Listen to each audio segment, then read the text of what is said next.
Bueno, seguimos con el segundo video. De lo que les acabo de leer, esto, ¿no? De que hay infinitas posibilidades de variación de la conducta individual, pero cuando vemos que muchas personas reaccionan de la misma manera es porque posiblemente tengan una experiencia en común y que vivan en una sociedad, en una cultura en común. Pienso que pueden hacer el ejercicio de pensar en ejemplos sobre esto. Yo recién pensaba en seleccionar alguno de los tantos que se me vienen a la cabeza, pero no sé, pensar por ejemplo en el saludo, ¿no? El saludo entre dos personas que se encuentran es algo bastante extendido en todo el mundo y sin embargo en cada lugar los saludos difieren, son distintos, son más cálidos, son más distantes, son con la mano. Bueno, en situaciones nuevas, ¿sí? Se usan incluso nuevos saludos. Eh, Alguien, por ejemplo, que no se hubiera enterado en estos últimos meses de la pandemia, por ejemplo, se sorprendería de ver a gente saludarse con el codo, ¿no es cierto? Diría, bueno, me equivoqué salí de mi casa, no me enteré de esto y estoy en otra ciudad, de repente en otro país. Pero bueno, hay miles de otros ejemplos. Yo recordaba haber viajado a algunos países europeos en los que, bueno, tomarse un colectivo para mí era una empresa imposible y siempre terminaba caminando cientos de cuadras porque no entendía el sistema directamente de cómo tenía que hacer para tomarme un colectivo. Cosa que, bueno, uno en su ciudad hace de la forma más automática y natural, ¿no es cierto?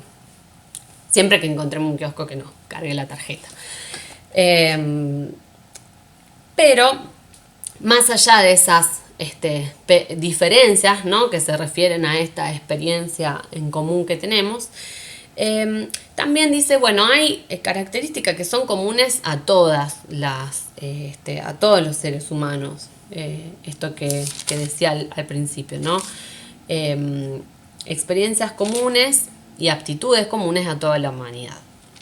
Una de esas, o sea, una de esas uniformidades que se ven en los seres humanos es que siempre se organizan en sociedades, ¿sí? Las sociedades, y como antes también lo definía, esto también lo va a retomar en distintas ocasiones,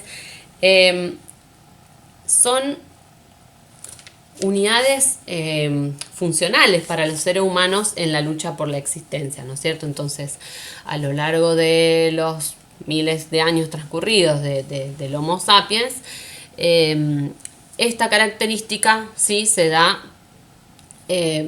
básicamente en todos los tiempos y espacios. La necesidad o la organización en sociedades. Estas sociedades se perpetúan como entidades distintas, ¿sí? Porque se van generando distintas sociedades unas de otras, y se perpetúan mediante la preparación de los individuos que las forman parte. Esta preparación hace que exista una cierta uniformidad, ¿sí? En las conductas de esos individuos.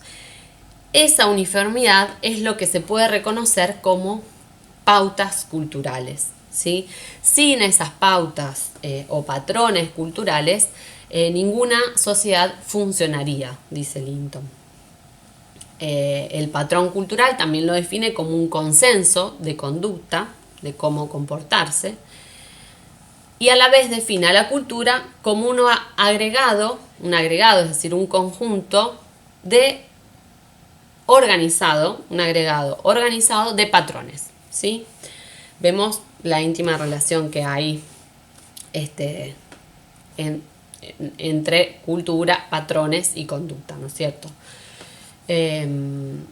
Esta preparación que él dice los individuos es básicamente lo que vamos a ver en breve, pero a lo que se refiere con preparación es un poco a la enseñanza, ¿sí? A la transmisión.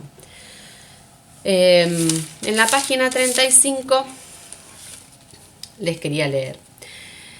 El individuo puede obtener buenos resultados si se adhiere a ellas, es decir, a las pautas culturales. Y si no lo hiciere, serán estos negativos en los resultados, ¿no es cierto?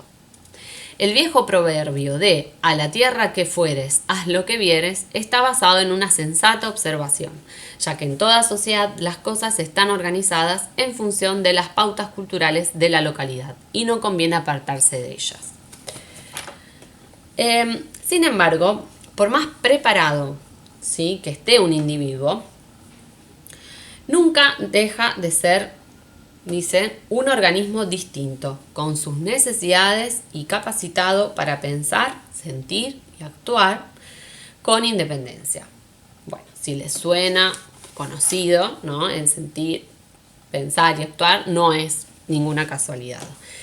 En este punto acá es donde, sí, acá no, en realidad durante todo el libro es como un constante ir y venir en estas dimensiones de lo individual y de lo cultural, ¿sí?, que dan incluso cierto dinamismo al texto.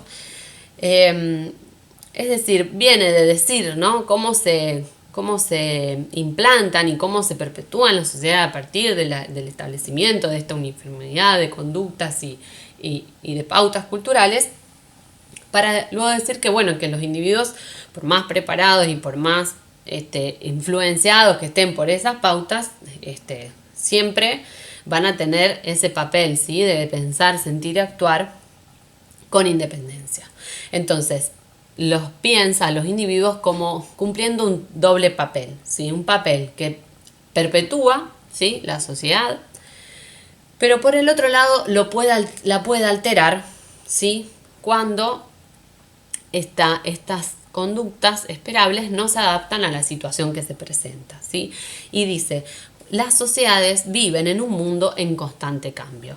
Y acá hacemos un paréntesis y pensamos que, bueno, en las propuestas teóricas, en los debates teóricos, en estos enfoques, siempre hay un fondo contextual, histórico, social y político, ¿no es cierto? A ver, estos autores no están escribiendo en el vacío, se encuentran en una sociedad en constante cambio. Pensemos en la sociedad norteamericana, ¿sí?, que está haciendo su despliegue mayor, es decir, en el lapso de muy pocos años, de décadas, va a pasar a ser una de las potencias hegemónicas dentro de la geopolítica mundial. Y estos son los años, ¿sí? Piensen, si pudieron escuchar la charla que propuso Gloria, un poco para adentrarse en el mundo de los años 20 norteamericanos, bueno, todo ese despliegue de lujuria, de brillo, a la vez que se daban otros procesos políticos, ¿sí?, represivos, mucha diversidad de individuos que llegaban, ¿sí?, portadores de otras culturas que llegaban, imagínense, en Nueva York en los años 20, o sea, un tumulto de personas, de pasiones, de distintas formas de pensar, de idiomas, ¿sí? Las calles de Nueva York, bueno, eso al día de hoy, pero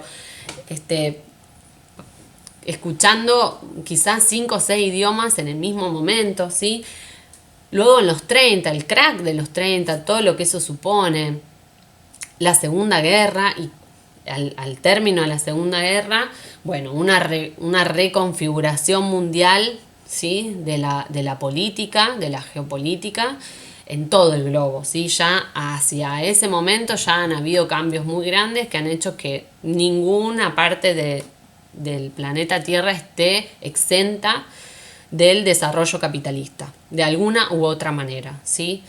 Y en el medio también se han ido extinguiendo, han desaparecido comunidades casi por completo, o se han integrado, ¿sí?, a la sociedad dominante, en este caso norteamericana, pero sabemos que los antropólogos han ido a a distintas comunidades, justamente un poco para rescatar esta diversidad antes que sucumba al colonialismo, ¿sí? Antes que sucumba a la integración a estas sociedades que terminaron predominando, ¿sí? Y que son las sociedades occidentales capitalistas. Entonces esto no se nos tiene que olvidar porque fundamentalmente Gardiner y Linton van a hacer mucho énfasis en el cambio cultural, ¿sí? Y en esto, ¿no? Que él diga, bueno, las sociedades viven en un mundo en constante cambio. Debe haber sido también muy fuerte vivir esos momentos, ¿sí? Así como para nosotros también sentimos que en nuestro mundo incluso quizás hasta podemos pensar que los cambios hasta se van acelerando. Y entonces, si bien ellos van a hacer mucho foco en poder utilizar los datos que la etnografía y los registros de la etnografía para poder entender esta diversidad, en cómo los individuos criados en distintas sociedades, bueno, eso les sirve, ¿no? Para estos análisis, pero a la vez en el fondo, y así como Mead y Benedict, los estudios les remiten siempre también al conocer y al poder aplicarlo en su propia sociedad, ¿sí? Bien, cerramos el paréntesis y volvemos a las pautas culturales. Entonces, ¿cómo se implantan estas pautas culturales como respuestas habituales? ¿Sí? Porque digamos, cuando una pauta cultural realmente actúa como pauta cultural, en la conducta se refleja como una respuesta habitual, casi automática, inconsciente incluso, ¿sí? Ahí no nos olvidemos nunca que acá está también la influencia de Freud, y la importancia del inconsciente está siempre, ¿sí? Debajo de estas ideas, de estos conceptos. Bueno, para Linton, las pautas culturales son posibles de implantarse, así como estas respuestas habituales, por la capacidad que tienen todos los seres humanos de absorber enseñanza y por la capacidad que tiene la sociedad de transmisión, ¿sí? La sociedad y los individuos también, de transmitir de generación en generación estos hábitos. Esto también me gustaría que tomen nota y que quizás lo recuerden un poco, porque que es un poco a lo que nos referíamos antes con cómo se preparan los individuos, ¿no?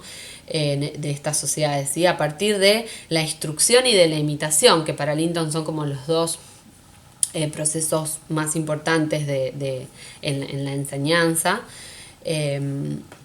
para justamente para adquirir estos hábitos, ¿sí? Hábitos que por otro lado capacitan al individuo para poder vivir en una sociedad dada. Y por ahí esto, ¿no? Retener esta cuestión de los hábitos y su importancia en la sociedad, ¿sí? Porque después otro de los sociólogos que vamos a trabajar a fin de año es Pierre Bourdieu, conocido sociólogo, que tiene también como muchos enfoques que podemos rastrear de esta línea, ¿sí? Bueno, y fundamentalmente Bourdieu lo va a trabajar con un concepto que es el de hábitus, y bueno, ya verán también cómo se inserta ese concepto en la teoría de Bourdieu, que por otro lado es súper interesante y tiene mucho también de esto que plantea Linton y Gardiner también, pero de esa relación casi dialéctica entre el individuo y su sociedad, y por el otro lado esta dimensión que antes les decía, ¿no? De a pesar de todas las pautas culturales a las que estamos, ¿sí? Los organismos están capacitados para actuar, ¿sí? Y en eso, bueno, con el concepto de agente, ¿sí? Bourdieu, más que individuo, va a utilizar el concepto de agente para pensar en un individuo que está capacitado, que tiene agencia para, ¿sí? Transformar el propio mundo o el propio campo en el que se encuentra. Pero bueno, eso ya vendrá más tarde. Pero no quería dejar de señalar ahí algunas de las vinculaciones teóricas que podemos trazar con otras corrientes, con otros autores. Bueno, pero además de, bueno, los hábitos, entonces, se instalan a partir de esta capacidad de enseñanza y de transmisión, ¿no es cierto? Pero ¿cuál es el incentivo que tiene el individuo para ajustarse a estas pautas? ¿Sí? Bueno, tiene la capacidad de aprender hábitos y por eso adquiere las pautas, pero ¿cuál es su incentivo? Bueno, para Linton es la satisfacción que le produce al individuo poder, digamos, responder a esas necesidades que tiene, ¿sí? Ahora vuelven, como les decía antes, vuelve esta importancia de las necesidades a las que el individuo va a dar satisfacción a través de ajustarse a las pautas. ¿Cuál es la más importante de esas necesidades que se satisface cuando uno se ajusta a lo que la sociedad espera, ¿sí? Cuando uno se ajusta a la conducta que la sociedad espera? Bueno, justamente la primer necesidad, ¿se acuerdan que decíamos? La necesidad más importante y la primera que Linton reconoce, que es la de la necesidad de que los demás respondan emotivamente hacia uno, ¿sí? Y tiene una frase muy linda que la voy a leer. Dice: muerde el cebo de la satisfacción personal inmediata y se ensarta en el anzuelo de la socialización. Bueno, a mí me parece muy bueno cómo lo describe, pero es así, ¿no es cierto? Como con esa, para satisfacer esa necesidad inmediata, ¿sí? Es que nos terminamos, como haciendo eco o respondiendo a ese proceso de socialización, ¿no es cierto? Y eso sucede fundamentalmente en los primeros años de vida, y por eso es tan importante para ellos es el estudio de cómo se crían los niños y niñas en los primeros años. Dice: el hombre aprendería a comer como respuesta a su propia hambre, pero sus mayores le enseñan a comer como caballero, por lo que la necesidad de comer le lleva en sus años posteriores a obtener una respuesta que no solo la satisfaga, sino que a la vez sea aceptable para su sociedad y compatible con sus otras pautas culturales, ¿sí? Entonces esas necesidades no se satisfacen de cualquier manera, ¿sí? No solo hay una necesidad fisiológica, que es por ejemplo la de comer, sino que también está esa necesidad psíquica de hacerlo como los demás pretenden para obtener una respuesta favorable, ¿sí? Bien, en esto volvemos a cómo los hábitos también llevan a desarrollar un papel dentro de la sociedad, a cada individuo. Y introducimos, pero no lo vamos a desarrollar demasiado, pero ese lugar que ocupan los individuos en un momento dado, en una sociedad dada, Linton lo denomina el estatus, ¿sí? Un estatus que se define según, o sea, se le adscribe al individuo un cierto estatus según su edad, su sexo, su nacimiento dentro de una unidad familiar, etc. Por supuesto que eso va cambiando según también la complejidad de la sociedad en la que se piense este lugar de los individuos. Él analiza también un poco sociedades más complejas, pero también va a pensar en que esos estatus, ¿sí? Esos lugares que ocupan ciertos individuos dentro de ciertas sociedades, llevan a que se genere una personalidad del estatus, ¿sí? Pero que nunca va a diferir o no va a tener nada que ver con una personalidad de tipo básico, que es la personalidad básica de esa sociedad, ¿se entiende? Me parece que lo importante de esto es que dos cosas. Una, el acento que pone en lo históricamente situado de ese lugar, ¿sí? No son lugares inamovibles y tampoco el individuo está completamente fijo en ese lugar. Y por el otro lado también que justamente hay hay hábitos, ¿sí? Que se adquieren y que forman parte de ese lugar, ¿sí? De ese estatus, que son aprendidos, ¿sí? Entonces, podemos pensar que esto sigue un poco y complementa el planteo de Margaret Mead sobre que los comportamientos relacionados con determinado sexo, es decir, el género, no es algo innato y fundamentado o que deviene naturalmente de lo biológico, ¿sí? Que en este caso sería lo sexual, sino que es algo justamente que se aprende, ¿sí? Que es enseñado por un tipo de sociedad en un momento dado.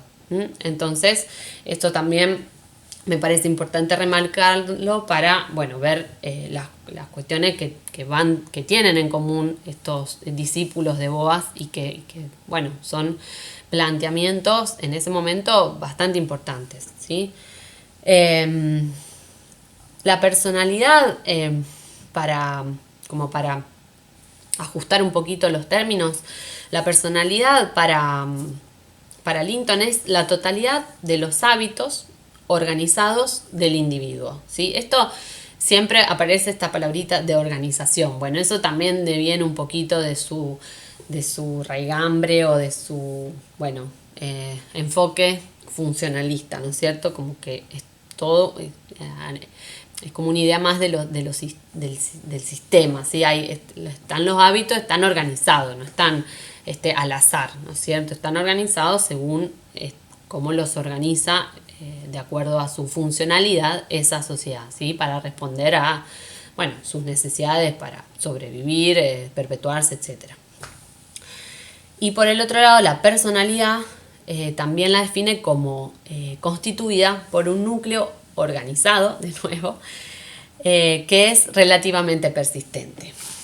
Sin embargo, y nos vamos a la página 120, la personalidad, además de ser un continuo, está cambiando constantemente.